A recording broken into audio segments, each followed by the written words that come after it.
Hello दोस्तों, नमस्कार, very good morning. आप सभी का वेलकम है, सभी का स्वागत है हमारे इस यूट्यूब चैनल पर जिसका नाम है सीजी कॉम्पिटिटर्स। आप देख पा रहे हैं हमारी केमिस्ट्री की क्लासेस। और आज का जो टॉपिक रहने वाला है वो पीरियोडिक क्लासिफिकेशन ऑफ एलिमेंट। कहने का मतलब है तत्वों का आवर्ती वर्गीकरण। हम देखेंगे पीरियोडिक टेबल, किस प्रकार से तत्वों का आवर्ती वर्गीकरण किया गया था अलग अलग विद्वानों द्वारा, अलग अलग वैज्ञानिकों द्वारा। ठीक है, तो वो हम बात करेंगे। पिछले क्लास की बात करें तो पिछले क्लास में मैं बहुत जल्दी चला गया था क्योंकि मेडिकल इमरजेंसी था, जिसके कारण से अचानक मुझे जाना पड़ा, तो उसके लिए सॉरी। और उसको थोड़ा बाकी उसको कंटिन्यू करते हैं और फिर उसके बाद स्टार्ट करेंगे पीरियोडिक क्लासिफिकेशन ऑफ एलिमेंट्स। ठीक है, तो जैसे पिछले क्लास की बातें करें तो हमने देखे थे रेडियो सक्रियता या रेडियो एक्टिविटी, जिसके अंतर्गत हमने क्या क्या देखे थे, परिचय एवं परिभाषा की बातें कर लिए थे, इनकी मात्रक तत्वांतरण क्या है, रेडियो सक्रियता के प्रकार, अर्ध आयु काल क्या है। यहाँ पर जो बाकी था वो रदरफोर्ड के अनुप्रयोग बाकी था। ठीक है, और विभिन्न रेडियो समस्थानी के अनुप्रयोग ये बाकी था, वो हम देखेंगे। तो आई थिंक आधे घंटे का ये क्लास होने वाला है रेडियो सक्रियता। ठीक है, उसके बाद हम कंटिन्यू करेंगे आपका पीरियोडिक टेबल। ठीक है, चलिए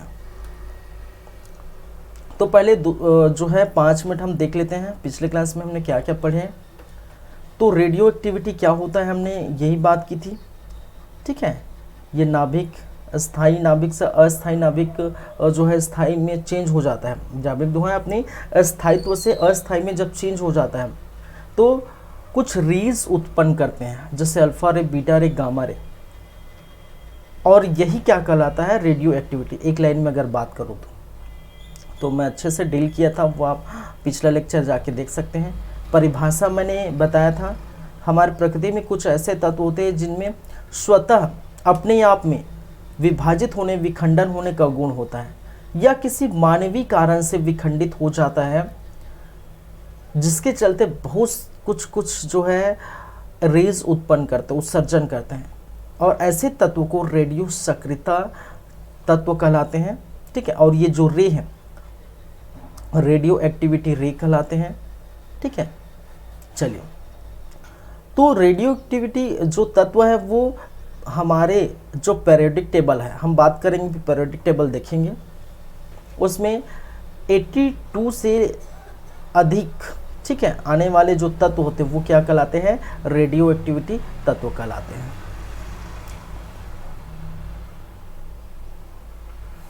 ठीक है, जैसे पोलेडियम है, रेडियम है, थोरियम है, आपका यूरेनियम है। आई थिंक उस समय में,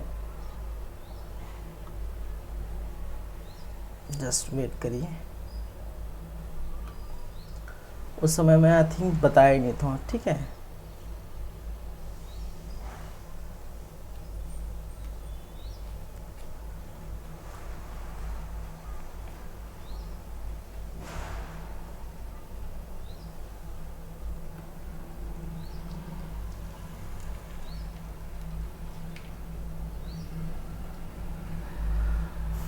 ये जैसे कि आप देख पा रहे होंगे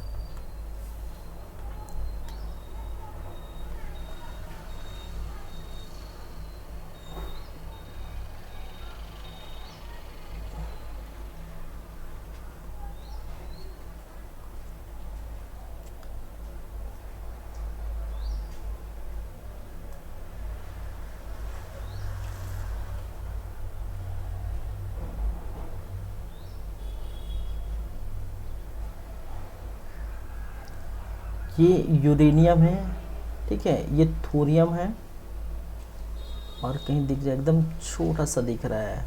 ठीक है, मैं दूसरा लाऊंगा, ठीक है, उसके बाद हम देखेंगे। ये नज़र नहीं आ रहा है, बहुत थोड़ा ब्लर है। चलिए ठीक है, तो समझ गए होंगे अभी, खैर मैं आऊँगा उस पर। चलिए, तो ये बातें थी। फिर हमने मात्रक देखे थे इस रेडियो एक्टिविटी का। जो मात्रक क्या होता है, एक होता है बैक्यूरल, एक होता है रदरफोर्ड और दूसरा क्यूरी। क्यूरी खासकर ज़्यादा मानते हैं, और ये सभी थे। बैक्यूरल कहने का मतलब है 1 emission per second, रदरफोर्ड कहने का मतलब 10⁶ emission per second, और curie 3.62 × 10⁻10 emission per second। Radioactivity का मापन हम किस डिवाइस से करते हैं, तो वो डिवाइस का नाम है जीएम काउंटर, जिसको ग्रेगर म्यूलर काउंटर कहा जाता है। ये भी आप याद रखिए। और ये मैंने बताया था कि 1 Rutherford is equal to 10⁶ Becquerel और 1 Curie is equal to 3.62 × 10⁻10 Becquerel. तो इसको भी याद रखिए। मैडम क्यूरी के बारे में मैंने बताया था, इनके पति का नाम प्यूरी क्यूरी था, और 1871 में रेडियम और पोलिडियम की खोज मैडम क्यूरी ने की थी, और इन तीनों ने हाथ बताया था, जिसके कारण से इनको नोबेल पुरस्कार से नवाजा गया था। मैडम क्यूरी एकमात्र वैज्ञानिक थे जिसे फिजिक्स और केमिस्ट्री का नोबेल पुरस्कार दिया गया था। ये भी आप याद रखेंगे। तत्वांतरण क्या था, कि रे की डीके के बाद एक तत्व दूसरे तत्व में कन्वर्ट हो जाना ही तत्वांतरण का था। जैसे कि यूरेनियम 92 238, ये जो है ये अल्फ़ा रे के बाद ये, क्योंकि अल्फ़ा रे किसके बराबर होते हैं, हीलियम परमाणु के बराबर होते हैं, हीलियम के बराबर।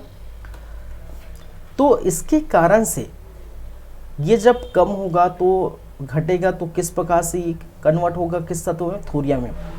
क्योंकि हीलियम के 2 परमाणु क्रमांक कितने हैं, 2, तो यहाँ पर परमाणु क्रमांक में 2 की क्या होगी, जो है माइनस होगी, 2 की कमी होगी, तो ये 92 से 90 आ गया। फिर 4 इसका परमाणु द्रव्यमान है, तो परमाणु द्रव्यमान में भी 4 की कमी होगी, 238 से 234 आ गया। तो इस प्रकार से ये कहलाता है तत्वांतरण।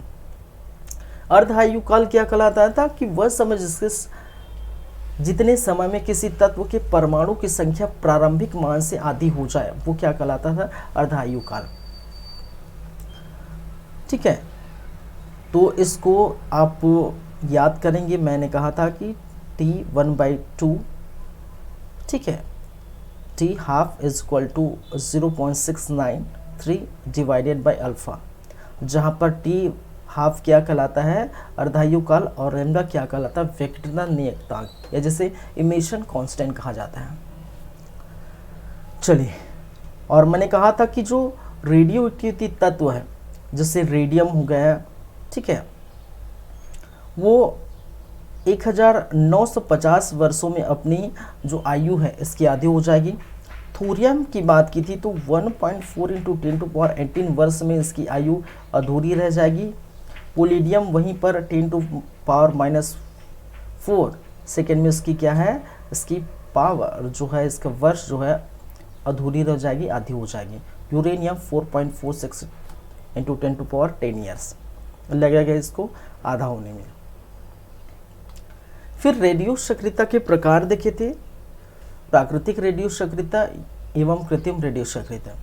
तो प्राकृतिक किस प्रकार से होते हैं, जो प्राकृतिक में देखने को मिलता है, ठीक है, नाभिक जो है बिना किसी मानवीय हस्तक्षेप से स्थायी से अपने अस्थायी में चला जाता है, जैसे कि यूरेनियम, थोरियम, पोलिडियम, रेडियम। अब कृत्रिम की बात करें तो जब किसी अस्थायी नाभिक वाले तत्व को विशिष्ट किरणों की जब बमबारी की जाती है, तब क्या कहलाता है, वो कृत्रिम रेडियो सक्रियता है। ठीक है, हो चुका था। चलिए, तो इसमें आज की क्लास में आगे बढ़ते हैं, और रेडियो एक्टिविटी की कुछ बातें बच गई हैं, वो हम कंप्लीट कर लेते हैं, फिर कंटिन्यू करेंगे।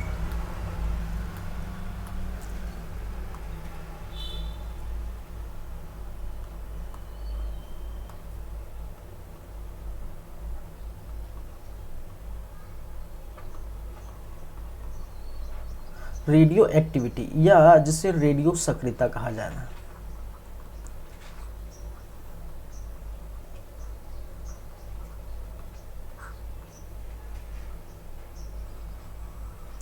तो मैंने कहा मेडिकल इमरजेंसी के कारण मैं थोड़ा जल्दी चला गया था, जिसके कारण से ये थोड़ा बच गया है, उसको हम कंप्लीट करते हैं, नहीं तो वो फिनिश हो जाता। चलिए, जो बाकी रह गया था वो क्या है भाई, एक तो रदरफोर्ड का अनुप्रयोग, विभिन्न रेडियो समस्थानी के अनुप्रयोग प्रयोग, तो हम वो देखेंगे।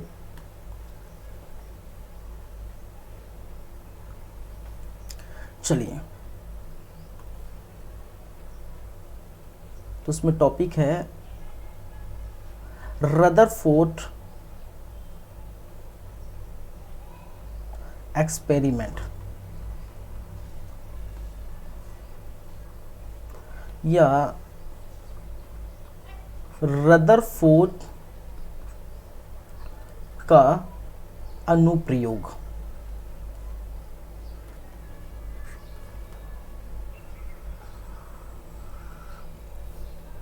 देखिए समझे, रदरफोर्ड ने क्या किया, एक रेडियो एक्टिविटी तत्व लिया, ठीक है, उसका नाम है यूरेनियम, ठीक है, एक रेडियो एक्टिविटी तत्व लिया, रेडियो सक्रियता तत्व लिया, जिसका नाम है यूरेनियम, और इन्होंने विद्युत क्षेत्र हम पढ़ेंगे, फिजिक्स में हम पढ़े थे, ठीक है, फिजिक्स में पढ़े थे, विद्युत क्षेत्र से इनको गुजारा जाता है। विद्युत क्षेत्र में एक तरफ आपके क्या होंगे, पॉजिटिव, और दूसरे तरफ होंगे आपके निगेटिव चार्जेस। क्या होते हैं, एक पॉजिटिव चार्ज होते हैं, एक तरफ हो जाते हैं निगेटिव।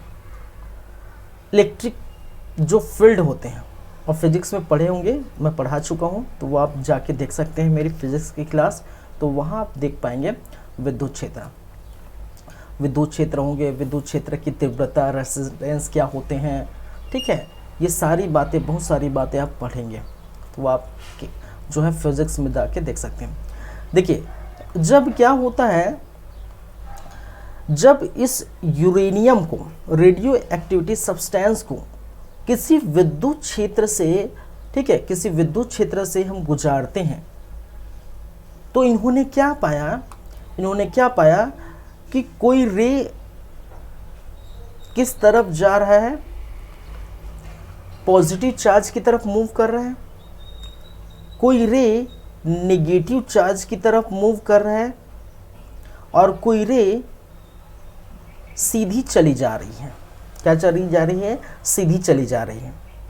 तो देखिए, अगर हम बात करें, जब भी अट्रैक्शन की बात आती है या रिपल्शन की बात आती है, अट्रैक्शन के बारे में, अट्रैक्ट कब होगा, ठीक है, अरे भाई आप कैसे अट्रैक्ट होते हैं, एक लड़का अट्रैक्ट किससे होता है, एक लड़की से होगा ना, या फिर कोई लड़की या कोई गर्ल एक बॉय से अट्रैक्ट होगी। कहने का मतलब है, जब अपोजिट चार्ज होंगे तभी क्या होगा, अट्रैक्शन होगा। लड़के लड़की में थोड़ी अट्रैक्शन होगा। ऐसे ढूंढते हो क्या आप लोग, ढूंढते हो क्या भाई, नहीं ना, ठीक है। तो अट्रैक्शन दो अलग अलग चार्जों के बीच होता है। तो यहाँ पर अगर देखें, तो यहाँ पर जो चार्ज होगा वो अट्रैक्शन क्या होगा, वो माइनस होगा, क्योंकि पॉजिटिव है। दो डिफरेंट चार्ज क्या होगा, अट्रैक्ट करेगा। जैसा कि मैंने अभी एग्जांपल दिया गर्ल्स और बॉयज़ का, तो गर्ल्स है तो बॉयज़ के प्रति अट्रैक्शन दिखाएगी, या बॉयज़ है तो गर्ल्स के प्रति अट्रैक्शन दिखाएगा, ठीक है। और यहाँ पर जब माइनस है तो इसका मतलब कोई पॉजिटिव चार्ज होगा, और यहाँ पर सीधे जा रहा है तो ये होगा न्यूट्रल। कहने का मतलब है उदासीन। तो भाई साहब, जो रदरफोर्ड ने ये देखा और उन्होंने कहा, ठीक है, ये जो माइनस वाला है, माइनस चार्ज जिसमें है, तो वो कौन सा कण है, वो है आपका बीटा रे। इनको नाम दिया क्या, बीटा रे। पॉजिटिव चार्ज जिसको नाम दिया गया अल्फा रे या अल्फा किरण, और जिसमें कोई चार्ज नहीं था, जो सीधी निकल गई, उसको हम क्या बोलते हैं, उदासीन, या जिसको कहा जाता है गामा रे। क्या कहते हैं, गामा रे। तो अल्फा रे जो पॉजिटिव चार्ज रखते हैं और निगेटिव की तरह मुड़ जाते हैं विद्युत क्षेत्र में। तो विद्युत क्षेत्र जानते हैं ना, ठीक है, नहीं जानते तो फिजिक्स की क्लास जाके देख सकते हैं। तो इस प्रकार से उनका एक्सपेरिमेंट था और इसी के चलते उन्होंने अल्फा बीटा गामा में कुछ बातें कही हैं, वो मैं देखिए अल्फा रे के बारे में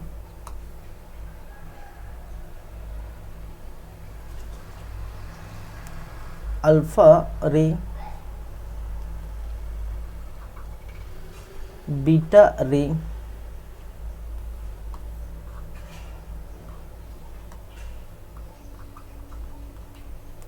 और तीसरा गामा रे, ठीक है, तीनों को हम देखेंगे।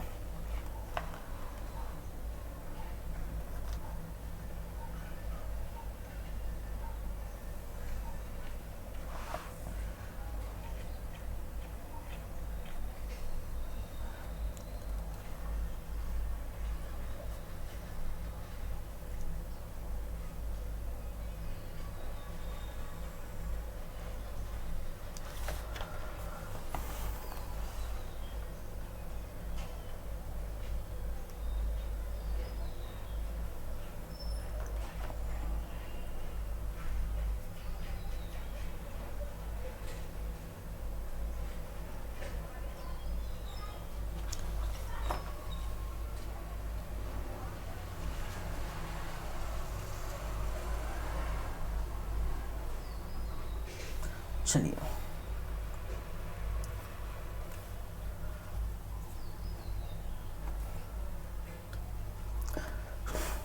तो देखिए मैं कुछ पॉइंट्स लेके बात करूंगा, जैसे कि अगर चार्ज की हम बात करते हैं सभी में, अभी जस्ट देखें, ठीक है, तो डिफरेंशिएट क्या क्या होगा इनका, डिफरेंशिएट देखें तो अगर मैं पहला पॉइंट लिखूं चार्ज को लेकर,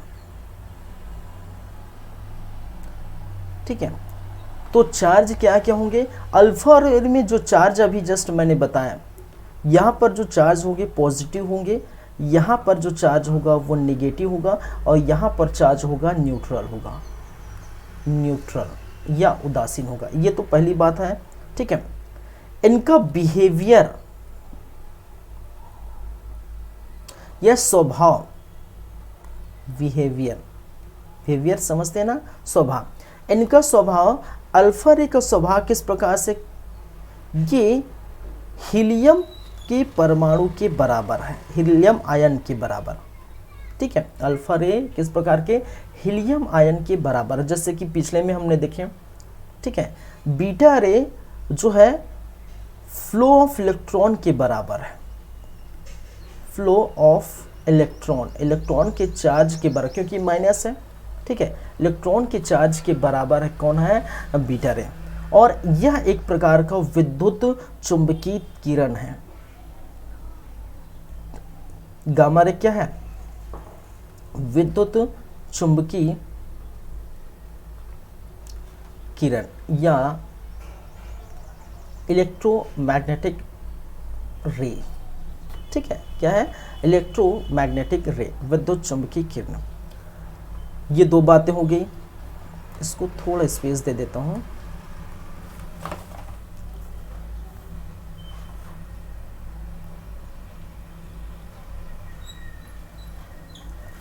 चलिए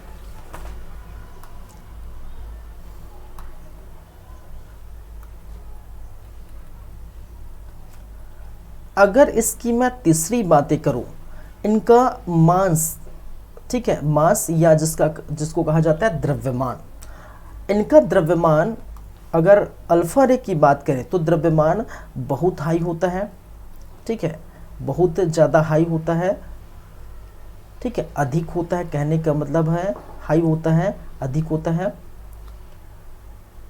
अल्फा रे से कम होता है, अल्फा से कम, लेस देन अल्फा लिख सकते हैं, अल्फा से कम, ठीक है।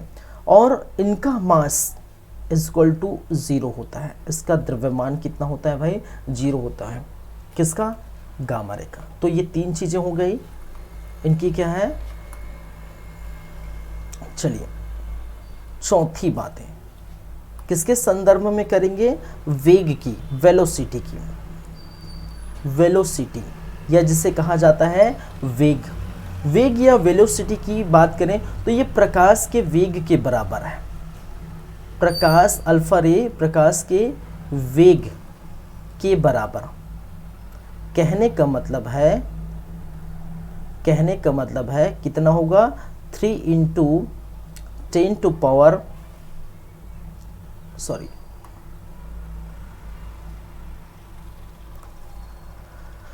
प्रकाश के वेग के बराबर नहीं, प्रकाश के वेग का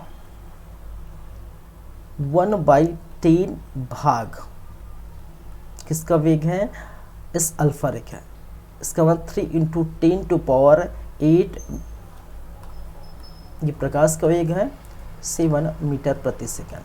ठीक है, चलिए 1/10 कहने का मतलब क्या है भाई? देखिए प्रकाश का वेग क्या है? प्रकाश का वेग क्या है? कितना होता है? 3 इंटू 10 टू पावर 8 मीटर प्रति सेकेंड। और इसका वेग अल्फा रे का वेग, अल्फा का वेग कितना है? 3 इंटू 10 टू पावर 7 मीटर प्रति सेकेंड, ये होता है। तो ये मैंने क्या कहा, इन दोनों के बीच 1/10 का क्या है? ये इनका जो है 3 इंटू 10 टू पावर 8 में करो मीटर प्रति सेकेंड डिवाइडेड बाई 10 करो तो एक 10 कट जाएगा। तो क्योंकि 10 के घात में 8 है तो एक 10 कट जाएगा, तो कितना बचा? 10 के घात में 7 बचा। ठीक है, तो वही कहने वाले हैं। ठीक है, वही कहना चाहता है कि इसका जो वेग है, इसका जो वेलोसिटी है प्रकाश के वेग का 1/10वां भाग है। तो वही हुआ। चलिए, तो डायरेक्ट मैंने लिख दिया तो आप समझ सकते हैं। अगर इसकी वेलोसिटी की बात करें बीटा रे की, तो प्रकाश के वेग का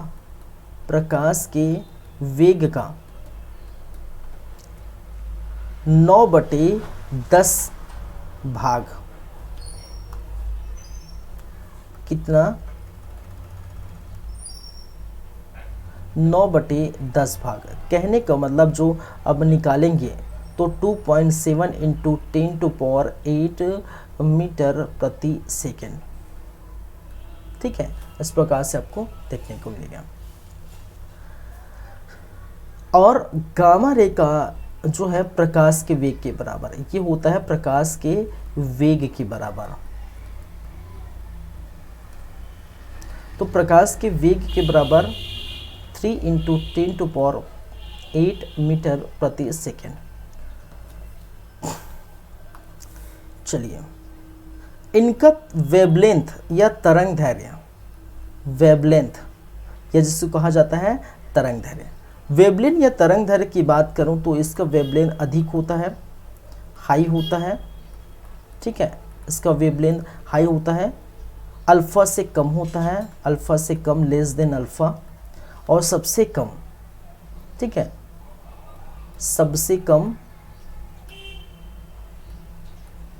किसका होता है? गामा रे का। इनकी अगर गतिज ऊर्जा की बात करें या फिर जिसको कहा जाता है काइनेटिक एनर्जी, मैं शॉर्ट में लिख देता हूं काइनेटिक एनर्जी या जिसको कहा जाता है गतिज ऊर्जा, तो यहां पर इसका गतिज ऊर्जा इज इक्वल टू 1/2 mv²। ठीक है, कहने का मतलब है, ठीक है, इनके बराबर होता है। गतिज ऊर्जा का सूत्र, कहने का मतलब ये सबसे अधिक होता है। यहां पर अल्फा से कम, अल्फा से क्या है? कम होगा। ठीक है, और सबसे अधिक, ठीक है, अधिक, सबसे अधिक कितना हुआ? गामा का होगा। चलिए, इनका जो है भेदन क्षमता,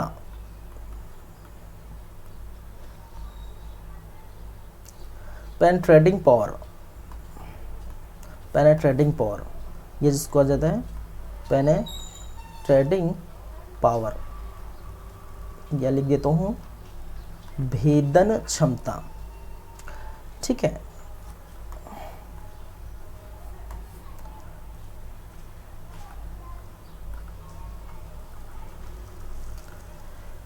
भेदन क्षमता सबसे कम अल्फा का होता है, अल्फा से अधिक होता है, और ये सबसे ज़्यादा होता है।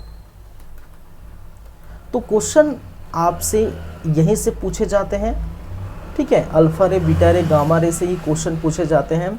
और क्वेश्चन पूछा जाता है, ठीक है, ये सभी से कि अल्फा रे का वेग निम्नलिखित में से किसके वेग की बराबर होता है, या किसके वेग, ठीक है,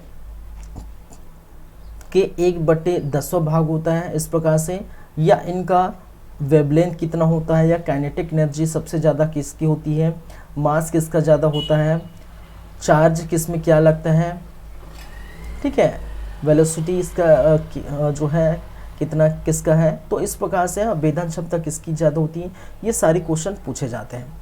तो ये चीज़ें आपको याद रखना है। ठीक है, देखिए ये सारी रे क्या कहलाते हैं, आपके रदरफोर्ड रे कहलाते हैं, क्योंकि रदरफोर्ड एक्सपेरिमेंट से पता चला। तो ये क्या सभी रे क्या कहलाते हैं भाई साहब, ये रदरफोर्ड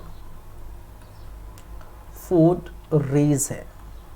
क्या कहलाते हैं, ये रदरफोर्ड रेज कहलाते हैं, अल्फा, बीटा और गामा रे। चलिए, तो ये हो गई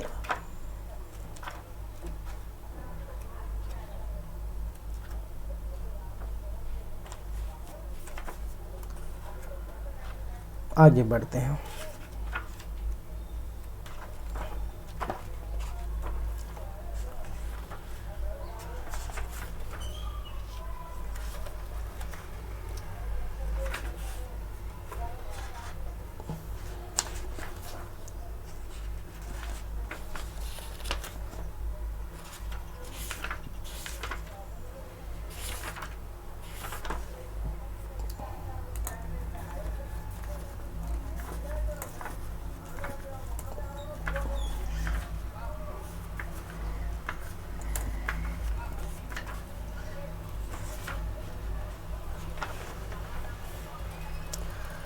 चलिए, इसमें एक बच गए हैं, उसको हम लिख लेते हैं।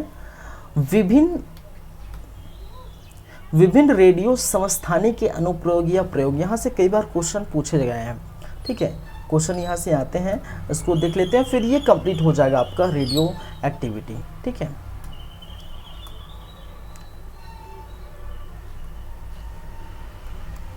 तो विभिन्न रेडियो समस्थानिक समझते हैं ना भाई, जिनका, ठीक है, समान स्थान जो रखता है, जो तत्व, कहने का मतलब जिनका परमाणु क्रमांक समान हो लेकिन परमाणु भार भिन्न भिन्न होता है, ये मैंने पढ़ाया है। ठीक है, विभिन्न रेडियो समस्थानिक के प्रयोग, ठीक है, या अनुप्रयोग।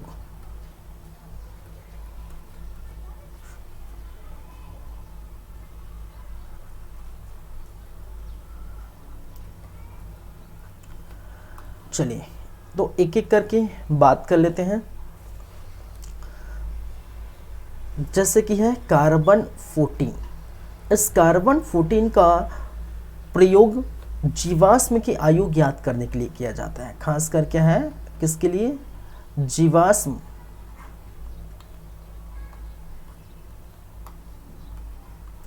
जीवाश्मों की आयु ज्ञात करने हेतु।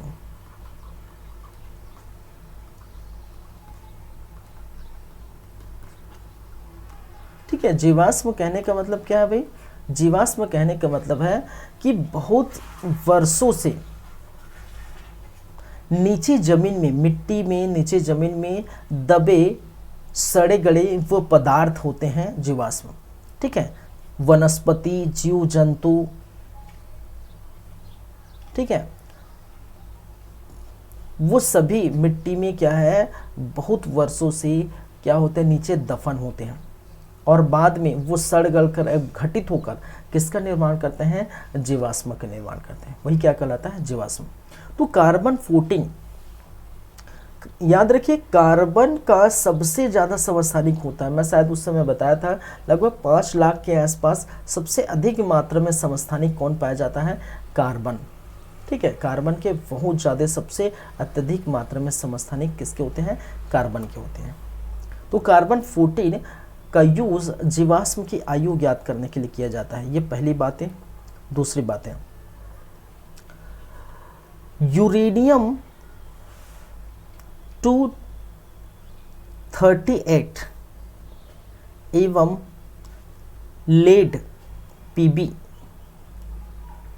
266, इनका यूज पृथ्वी एवं प्राचीन चट्टानों की आयु ज्ञात करने के लिए, पृथ्वी एवं, ये देखिए क्वेश्चन इस प्रकार से आते हैं भाई, प्राचीन चट्टानों की आयु ज्ञात करने हेतु।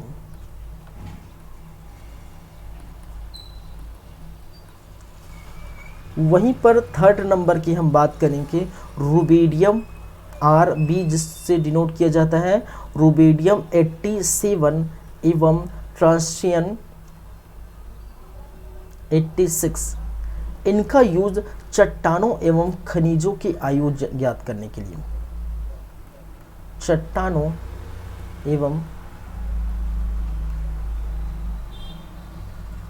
खनिजों की आयु ज्ञात करने हेतु।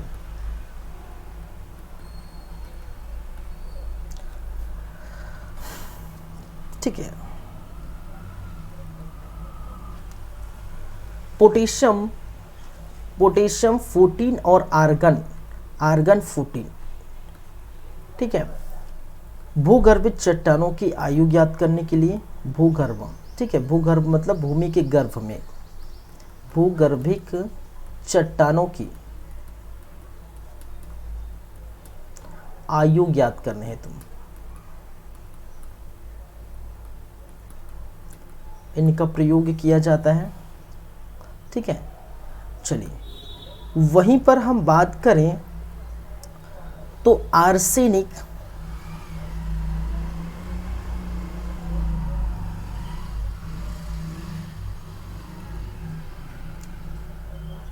ठीक है, आर्सेनिक 74, आर्सेनिक 74, इसका उपयोग किया जाता है ट्यूमर की जांच के लिए, किसके, ट्यूमर के जांच हेतु।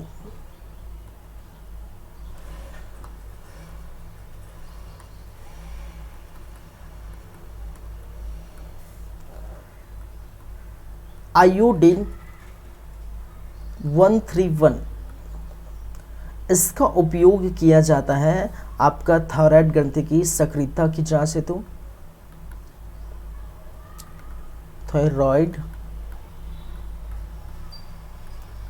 ग्रंथि की सक्रियता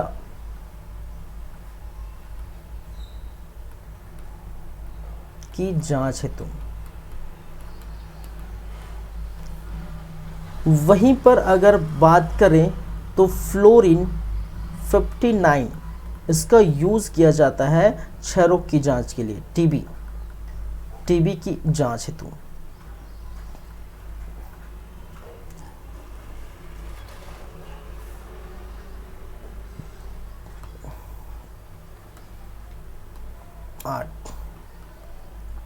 सोडियम, इसका यूज किया जाता है रक्त प्रवाह का वेग मापने हेतु, रक्त प्रवाह के वेग मापने हेतु।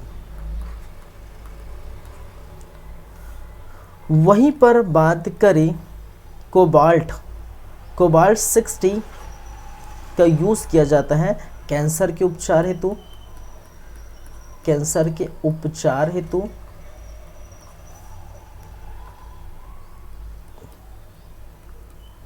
फास्फोरस 32, इसका उपयोग किया जाता है अस्थिर रोग के उपचार हेतु।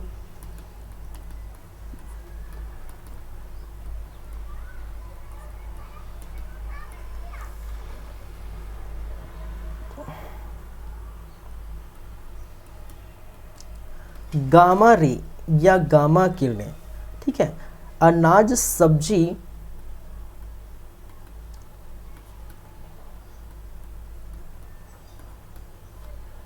मछली आदि को लंबे समय तक संरक्षित रखने हेतु, लंबे समय तक संरक्षित रखने हेतु इसका यूज किया जाता है।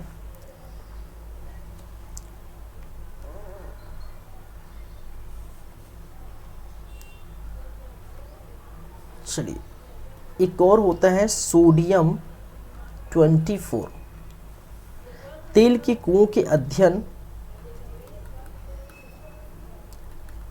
तेल के कुओं के अध्ययन एवं पाइपलाइन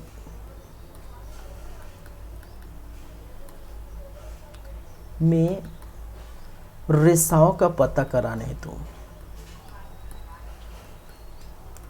पता लगाने हेतु।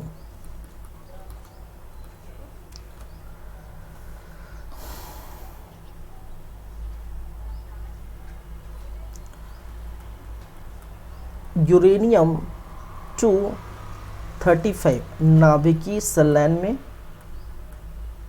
नाभिकीय रिएक्टर में इसका यूज किया जाता है, ठीक है। तो इस प्रकार से कुछ जो रेडियो एक्टिव समस्थानिक हैं जिनको आपको याद रखनी है।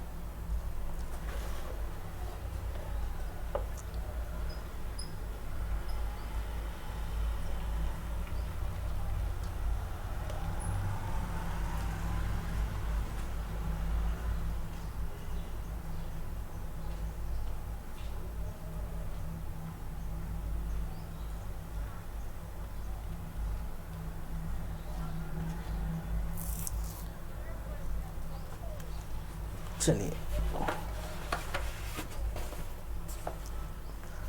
ठीक है।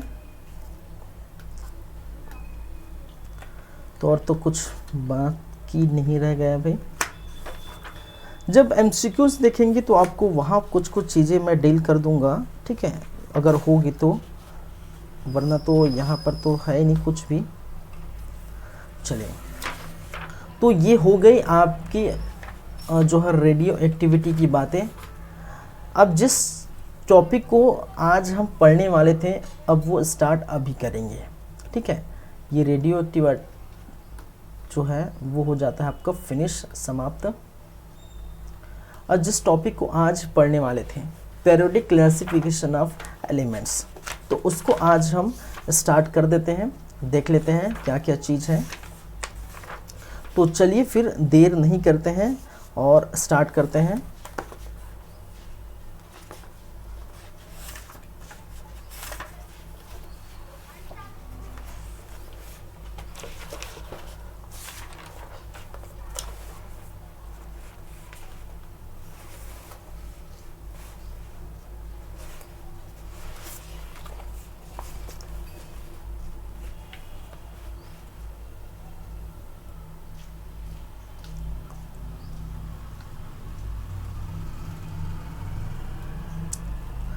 चलिए, हम बात करेंगे अब जो टॉपिक हमारे पास है वो है तत्वों का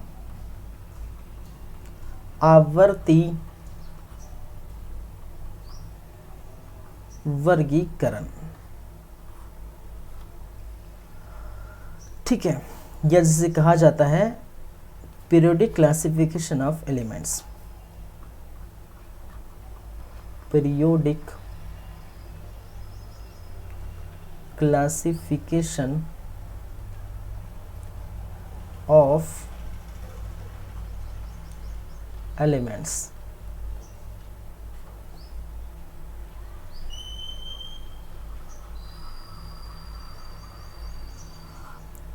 चलिए, तो जैसा कि आप जानते हैं, मैं पढ़ाने से पहले मैं लिस्ट दे देता हूं कि हमें क्या क्या पढ़ना है। ठीक है, उस पर्टिकुलर टॉपिक में हमें क्या क्या सब टॉपिक पढ़नी है वो मैं पहले से बता देता हूं। ठीक है, तो सबसे पहले हम जो बात करेंगे वो हम बात करेंगे इसके परिचय से लेकर, या जिसे कहा जाता है इंट्रोडक्शन। ठीक है, इंट्रोडक्शन या परिचय। दूसरी बात हम जो करेंगे वो है तत्वों का वर्गीकरण, या जिसे कहा जाता है तत्वों के वर्गीकरण का प्रारंभिक प्रयास।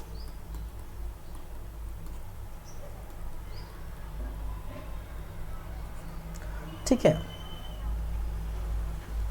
या जिसे क्या कहते हैं earlier attempt of classification of element, classification of elements।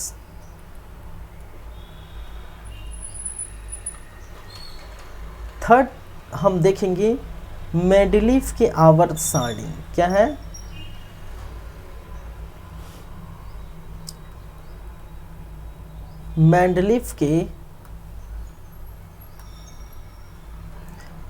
Mendeleev का आवर्त सारणी। ठीक है, periodic table of Mendeleev.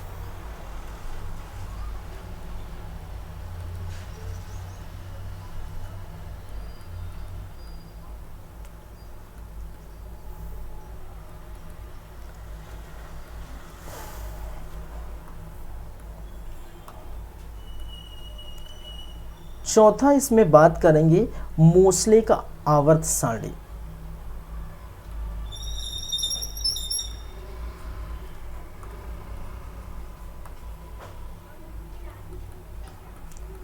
Mosle का आवर्त सारणी। ठीक है,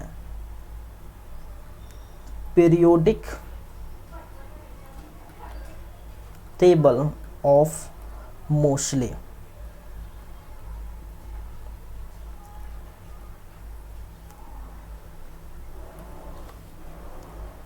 पांचवें नंबर पे मूव करेंगे वर्ग एवं आवर्त क्या होते हैं, या जिसे ग्रुप और पीरियड। ठीक है, ग्रुप एंड पीरियड। फिर मूव करेंगे इनसाइड गैस, या जिसे कहा जाता है अक्री गैस, या जिसे कहा जाता है इनसाइड गैस। सॉरी, मैंने क्या कहा, inert gas, inert gas.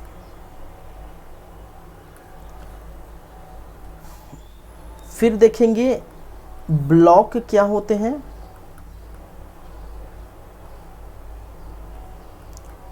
Block, 4 block होते हैं भाई साहब। SPDF, S block, P block, D block, F block. ठीक है, ये 4 ब्लॉक होते हैं, उसके बारे में हम चर्चा करेंगे। फिर आवर्त सारणी की विशेषताएं। ठीक है, आवर्त सारणी की विशेषताएं, या जिसे कहा जाता है प्रॉपर्टीज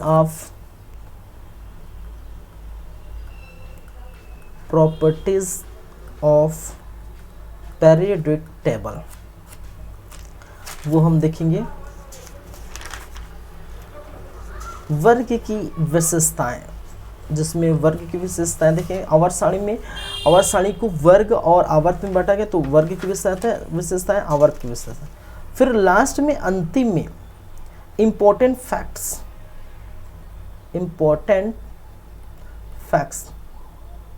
रिलेटेड टू एग्जाम्स। ठीक है, कुछ इंपॉर्टेंट फैक्ट जो एग्जाम से रिलेटेड है वो हम बात करेंगे। तो तत्वों का आवर्ती वर्गीकरण में हम जो देखने वाले हैं वो इन्हीं सब पर हम बातें करेंगे। ठीक है, चलिए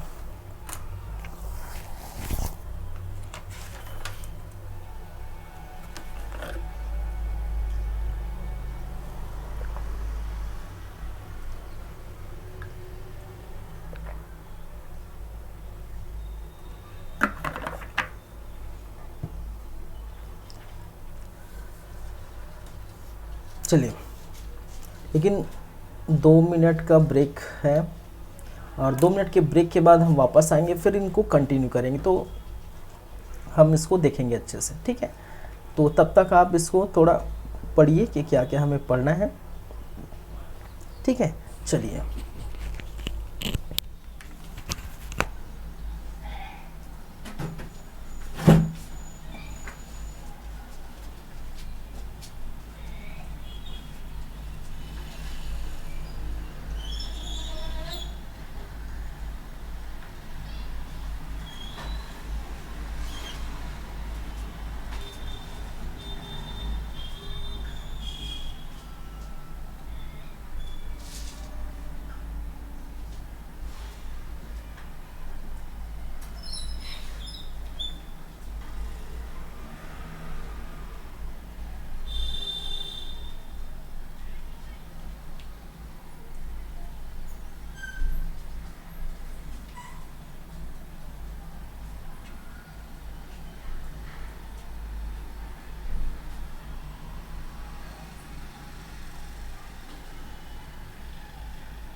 हेलो,